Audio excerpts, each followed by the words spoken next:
Tertiary sector के fundamental nature को समझना बहुत ज़रूरी है ताकि हम इकोनॉमिक ज्योग्राफी के बेस को ग्रास्प कर सकें। प्राइमरी और सेकेंडरी सेक्टर्स में हम टैंजिबल गुड्स प्रोड्यूस करते हैं, जैसे वीट ग्रो करना या स्टील मैन्युफैक्चर करना। लेकिन टर्शरी सेक्टर में प्रोडक्शन ऑफ गुड्स नहीं, बल्कि प्रोविजन ऑफ सर्विसेज होता है। यहाँ आउटपुट कोई फिजिकल ऑब्जेक्ट नहीं है, बल्कि स्किल, एक्सपर्टीज और लेबर है। इसलिए इस सेक्टर में काम करने वाले प्रोफेशनल्स को हम थियोरेटिकली पिंक कॉलर वर्कर्स कहते हैं। अब टर्शरी एक्टिविटीज को सिस्टमैटिकली ब्रेक डाउन करते हैं। इसका पहला मेजर कंपोनेंट है ट्रेड एंड कॉमर्स। ट्रेड का बेसिक मतलब है buying and selling of items जो कहीं और प्रोड्यूस हुए हैं। इसमें दो लेवल्स होते हैं, होलसेल और रिटेल। होलसेल बिजनेस बल्क में डील करता है और ये मेनली इंटरमीडियरीज, मर्चेंट्स के बीच होता है, जैसे मंडीज जहां डायरेक्ट कंज्यूमर नहीं जाता। On the other hand, retail वो लिंक है जो गुड्स को फाइनल कंज्यूमर तक पहुंचाता है। ये अर्बन एरियाज में चेन स्टोर्स या डिपार्टमेंटल स्टोर्स के फॉर्म में हो सकता है, और रूरल एरियाज में पीरियोडिक मार्केट्स या हार्ट्स के फॉर्म में, जो फिक्स डेज पर लगते हैं। नेक्स्ट क्रिटिकल पिलर है ट्रांसपोर्ट।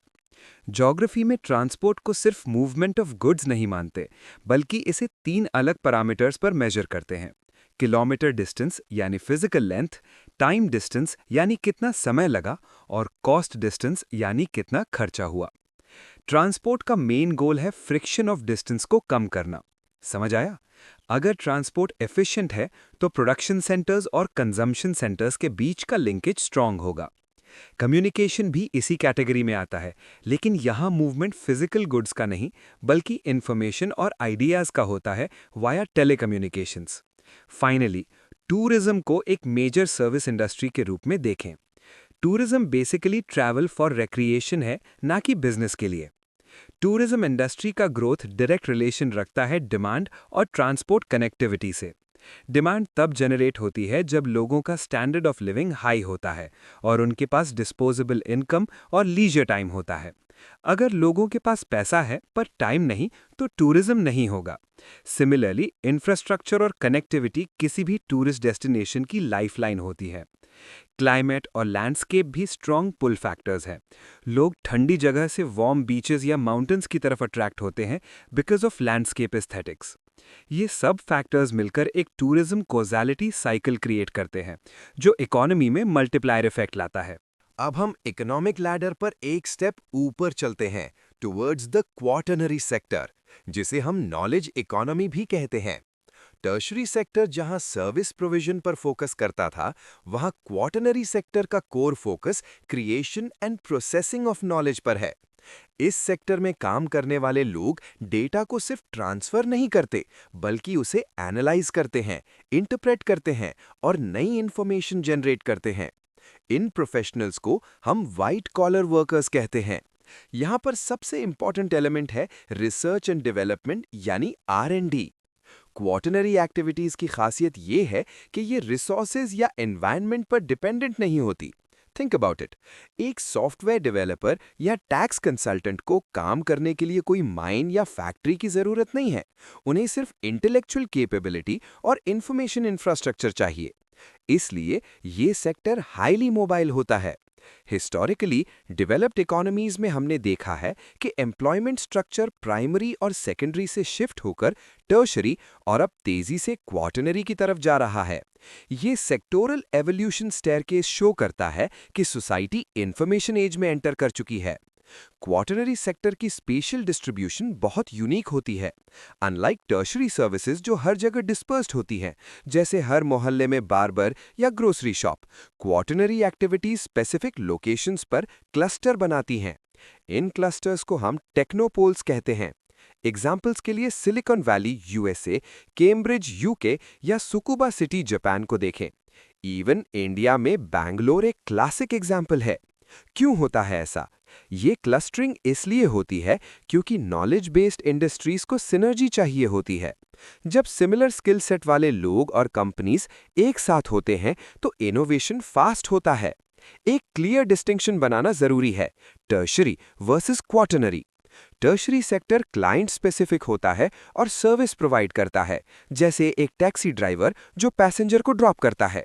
लेकिन क्वाटरनरी सेक्टर ब्रॉड एप्लीकेशन पर काम करता है, जैसे एक ऐप डेवलपर जो उस टैक्सी सर्विस के लिए एल्गोरिदम बनाता है। यहाँ मेन ड्राइवर इनोवेशन है। हाई इंटेलेक्चुअल इनपुट और लो फिजिकल एफर्ट इस सेक्टर का हॉलमार्क है।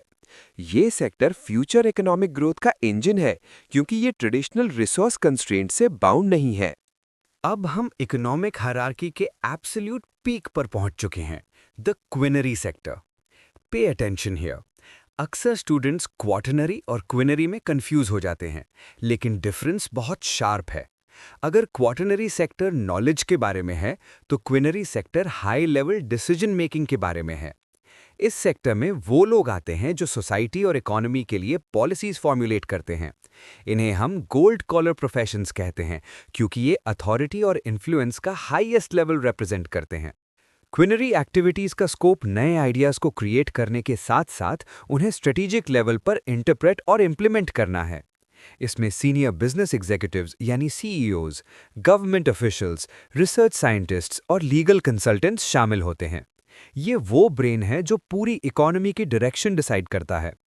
सिंपल है, सोचो एक फैक्ट्री में हजारों वर्कर्स यानी सेकेंडरी काम कर रहे हैं। उनका डेटा अकाउंटेंट्स यानी क्वाटरनरी प्रोसेस कर रहे हैं, लेकिन उस फैक्ट्री को बंद करना है या नया प्लांट लगाना है, ये डिसीजन क्विनरी सेक्टर लेगा।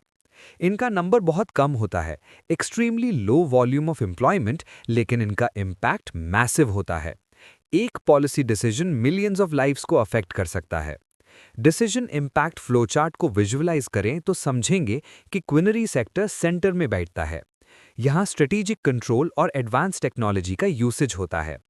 जब ये टॉप लेवल एग्जीक्यूटिव्स कोई ऑपरेशनल डायरेक्टिव रिलीज करते हैं, तब जाकर क्वाटरनरी सेक्टर उसे एनालाइज करता है और टर्शरी और सेकेंडरी सेक्टर्स उसे एग्जीक्यूट करते हैं।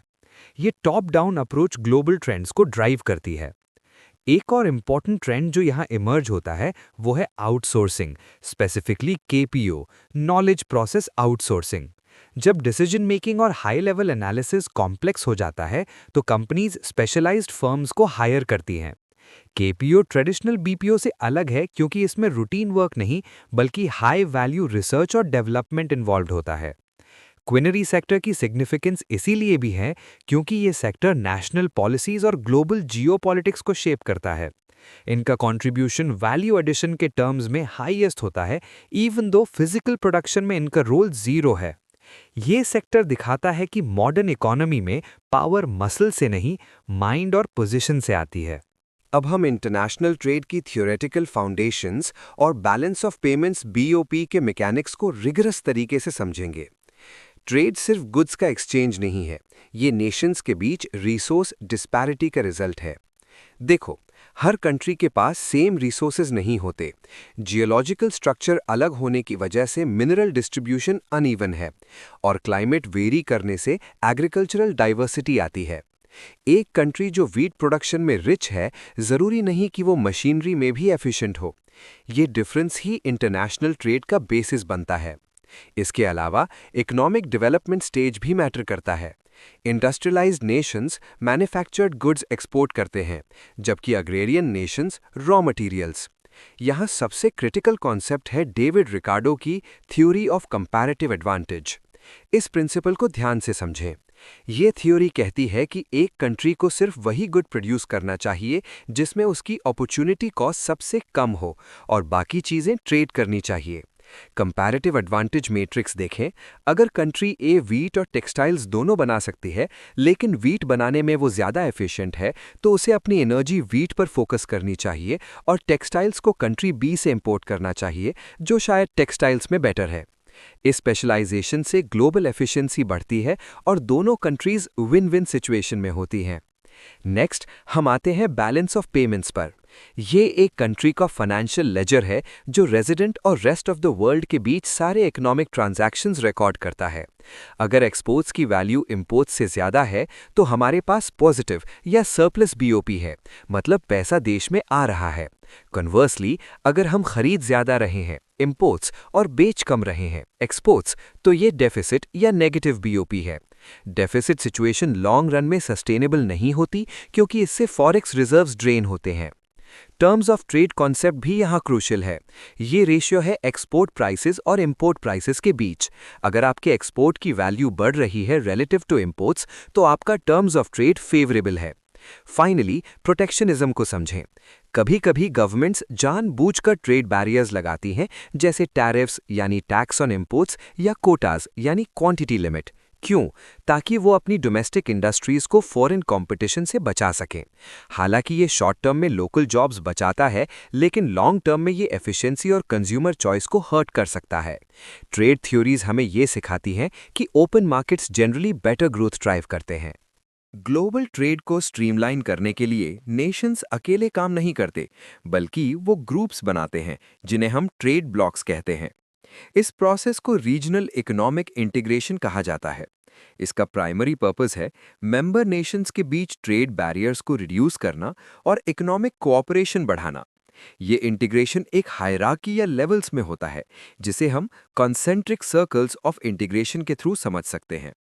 हर लेवल पिछले लेवल से ज्यादा इंटेंस और कॉम्प्लेक्स होता है। सबसे पहला लेवल है फ्री ट्रेड एरिया यानी FTA। यहाँ मेंबर कंट्रीज आपस में टैरिफ्स यानी टैक्सेस हटा देती है, लेकिन नॉन मेंबर्स के साथ अपनी अलग पॉलिसी रखती है। एग्जाम्पल के लिए USMCA, जो पहले नाफ्टा था। USA, मेक्सिको और कनाडा के बीच गुड्स फ्रीली मूव करते हैं। अब इससे आगे आता है कस्टम्स यूनियन। इसमें FTA के फीचर्स तो होते ही हैं, साथ ही सभी मेंबर्स एक कॉमन एक्सटर्नल टैरिफ अडॉप्ट करते हैं।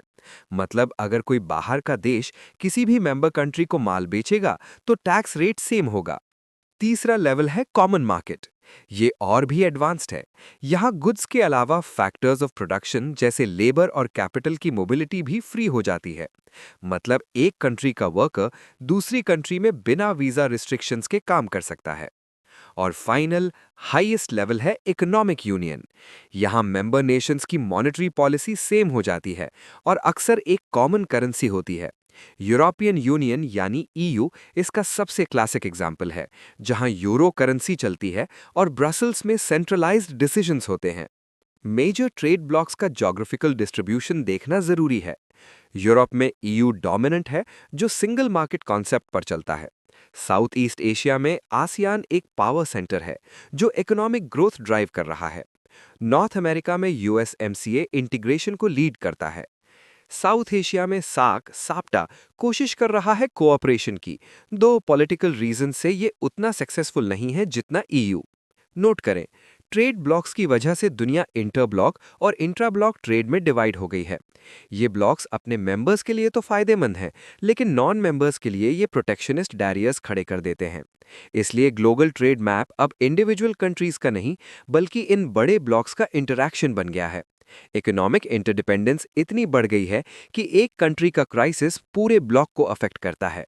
ट्रेड ब्लॉक्स रीजनल लेवल पर काम करते हैं, लेकिन ग्लोबल लेवल पर ट्रेड रूल्स सेट करने के लिए हमारे पास वर्ल्ड ट्रेड ऑर्गेनाइजेशन WTO है। 1995 में एस्टैब्लिश हुआ WTO GATT यानी general agreement on tariffs and trade का सक्सेसर है और इसका हेडक्वार्टर जिनीवा में है। WTO का मैंडेट बहुत क्लियर है, एक रूल बेस्ड ट्रेडिंग रजीम एस्टैब्लिश करना जहां टैरिफ्स रिड्यूस हों और ट्रेड फेयर हो। WTO की गवर्नेंस 3 मेजर पिलर्स पर खड़ी है, जो इंटरनेशनल कॉमर्स का बेडरॉक है। पहला पिलर है most favoured nation MFN principle. इसे ध्यान से समझें।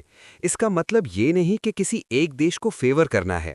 पैराडॉक्सिकली इसका मतलब है नो डिस्क्रिमिनेशन। अगर आप किसी एक ट्रेडिंग पार्टनर को कोई स्पेशल कंसेशन देते हैं, जैसे टैरिफ कम करना, तो आपको वही सेम कंसेशन WTO के बाकी सभी मेंबर्स को देना पड़ेगा। Treat everyone equal. दूसरा पिलर है नेशनल ट्रीटमेंट। एक बार इंपोर्टेड गुड्स आपके मार्केट में एंटर कर गए बॉर्डर टैक्स पे करने के बाद, तो उन्हें डोमेस्टिक गुड्स के बराबर ही ट्रीट करना होगा। आप इंपोर्टेड गुड्स पर एक्स्ट्रा इंटरनल टैक्सेस नहीं लगा सकते ताकि लोकल गुड्स को एडवांटेज मिले। तीसरा पिलर और शायद सबसे पावरफुल है डिस्प्यूट सेटलमेंट बॉडी DSB। अगर ट्रेड कॉन्फ्लिक्ट्स होते हैं तो ये बॉडी बाइंडिंग आर्बिट्रेशन करती है ताकि ट्रेड वॉर्स एस्केलेट ना हो। अब बात करते हैं अग्रीमेंट ऑन एग्रीकल्चर की, जो अक्सर कंट्रोवर्सी में रहता है। डब्ल्यूटीओ ने सब्सिडीज को रेगुलेट करने के लिए एक ट्रैफिक लाइट सिस्टम बनाया है, बॉक्सेस। ग्रीन बॉक्स सब्सिडीज वो हैं जो ट्रेड को डिस्टॉर्ट नहीं करती, जैसे एग्रीकल्चरल रिसर्च या पेस्ट कंट्रोल पर खर्च करना। ये अलाउड है, गो सिग्नल। एम्बर बॉक्स सब्सिडीज वो हैं जो प्रोडक्शन और प्राइसेस को डायरेक्टली अफेक्ट करती हैं, जैसे एमएसपी मिनिमम सपोर्ट प्राइस या क्वांटिटी पर सब्सिडीज। ये ट्रेड डिस्टॉर्टिंग मानी जाती हैं, इसलिए इन्हें रिड्यूस करना कंपलसरी है, कॉशन या stop signal. Blue box basically amber box ही है, लेकिन उसमें प्रोडक्शन लिमिट्स जुड़ी होती हैं, इसलिए ये टेम्पररी अलाउड होती हैं। डेवलप्ड और डेवलपिंग नेशंस के बीच अक्सर एम्बर बॉक्स सब्सिडीज को लेकर विवाद रहता है। डब्ल्यूटीओ का एम है कि ग्लोबल ट्रेड फ्री फ्लो करे, लेकिन साथ ही फेयर प्ले इंश्योर करना इसका मेन चैलेंज है, स्पेशली जब पावरफुल नेशंस प्रोटेक्शनिज्म यूज करते हैं। इकोनॉमिक एक्टिविटीज तब तक बेकार हैं जब तक एफिशिएंट ट्रांसपोर्ट और कम्युनिकेशन नेटवर्क्स ना हों। ग्लोबल ट्रेड का बैकबोन ये ट्रांस कॉन्टिनेंटल नेटवर्क्स हैं, जो हाई वॉल्यूम गुड्स को लो कॉस्ट पर मूव करते हैं। हम कनेक्टिविटी को 4 मेजर मोड्स में एनालाइज करते हैं: वाटर, रेल, पाइपलाइन और सैटेलाइट।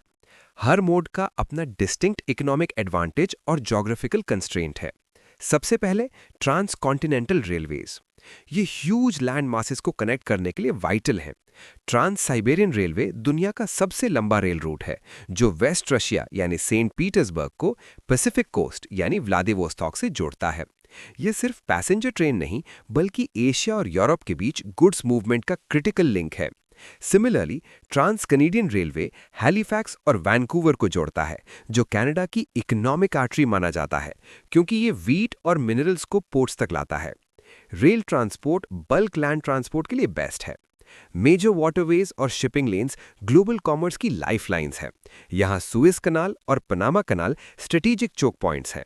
सुएज कनाल मेडिटेरेनियन सी और रेड सी को कनेक्ट करता है, जिससे यूरोप और एशिया के बीच का रास्ता थाउजेंड्स ऑफ किलोमीटर्स छोटा हो जाता है। अफ्रीका का केप ऑफ गुड होप घूमकर नहीं जाना पड़ता।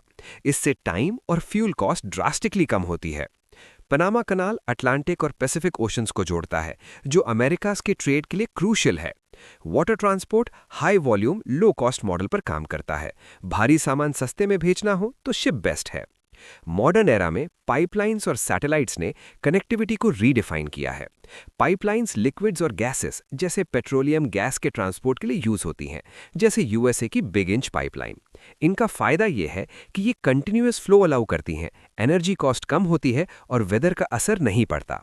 फाइनली सैटेलाइट कम्युनिकेशन ने डिजिटल डेटा ट्रांसफर को इंस्टेंटेनियस बना दिया है। जियो स्टेशनरी ऑर्बिट्स में सैटेलाइट्स की वजह से आज रिमोट एरियाज भी कनेक्टेड हैं। समझ आया? ये मोड्स अलग अलग नहीं, बल्कि इंटीग्रेटेड नेटवर्क की तरह काम करते हैं।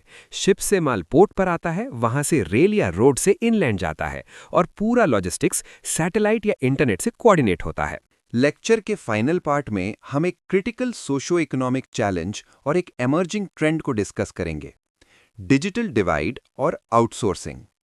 जैसे इंडस्ट्रियल रेवोल्यूशन ने हैव्स और हैव नॉट्स क्रिएट किए थे, वैसे ही इंफॉर्मेशन एज ने डिजिटल डिवाइड क्रिएट किया है। ये टर्म उन डिस्पैरिटीज को डिफाइन करता है जो आईसीटी यानी इंफॉर्मेशन एंड कम्युनिकेशन टेक्नोलॉजी के एक्सेस में होती हैं। डिजिटल डिवाइड का ग्लोबल पैटर्न बहुत क्लियर है। डेवलप्ड कंट्रीज यानी ग्लोबल नॉर्थ के पास हाई बैंडविड्थ और कनेक्टिविटी है, जबकि डेवलपिंग कंट्रीज यानी ग्लोबल साउथ स्ट्रगल कर रहे हैं। कोरोप्लेट्स मैप पर यह डिफरेंस साफ दिखता है। नॉर्थ अमेरिका और यूरोप डार्क ब्लू यानी हाई कनेक्टिविटी हैं, जबकि अफ्रीका और पार्ट्स ऑफ एशिया लाइट हैं। लेकिन ये डिवाइड सिर्फ इंटरनेशनल नहीं है, ये इंट्रानेशनल भी है। एक ही देश के अंदर अर्बन एरियाज में 5G हो सकता है, जबकि रूरल एरियाज में बेसिक इंटरनेट भी मिसिंग हो। ये गैप इकोनॉमिक अपॉर्चुनिटी का गैप बन जाता है, क्योंकि आज इकोनॉमी डिजिटल है। इसी डिजिटल कनेक्टिविटी ने आउटसोर्सिंग को जन्म दिया है। कंपनीज कॉस्ट रिडक्शन और एफिशिएंसी के लिए अपने नॉन कोर काम उन देशों में भेजती हैं जहां लेबर चीप और स्किल्ड है। यहां वैल्यू चेन स्टेयरकेस को समझें। सबसे बेसिक लेवल पर बीपीओ यानी बिजनेस प्रोसेस आउटसोर्सिंग है, जो रूटीन टास्क्स जैसे कस्टमर सपोर्ट या डेटा एंट्री हैंडल करता है। ये बैक ऑफिस वर्क है। स्टेप अप इससे ऊपर केपीओ यानी नॉलेज प्रोसेस आउटसोर्सिंग आता है। यहाँ काम रूटीन नहीं बल्कि स्पेशलाइज्ड होता है, जैसे R&D, लीगल सर्विसेज या बिजनेस एनालिटिक्स। केपीओ में हाई स्किल रिक्वायरमेंट होती है और वैल्यू एडिशन ज़्यादा होता है। अब हम एलपीओ यानी लीगल प्रोसेस आउटसोर्सिंग और एक इमर्जिंग फील्ड टेलीमेडिसिन देख रहे हैं। टेलीमेडिसिन आईसीटी का एप्लीकेशन है हेल्थ केयर में, डायग्नोसिस और ट्रीटमेंट डिस्टेंस से देना। ये हाईएस्ट वैल्यू सर्विस बन रही है। आउटसोर्सिंग का लॉजिक सिंपल है, फोकस ऑन कोर कॉम्पिटेंस। अगर एक यूएस कंपनी सॉफ्टवेयर डिजाइन में बेस्ट है, तो वो कस्टमर सर्विस इंडिया को आउटसोर्स करेगी। ये ट्रेंड ग्लोबल लेबर मार्केट को इंटीग्रेट कर रहा है, लेकिन डिजिटल डिवाइड ये एंश्योर करता है कि इसका फायदा सबको बराबर ना मिले। फ्यूचर में जिनके पास डिजिटल स्किल्स और इंफ्रास्ट्रक्चर होगा, वही ग्लोबल वैल्यू चेन में ऊपर चढ़ेंगे।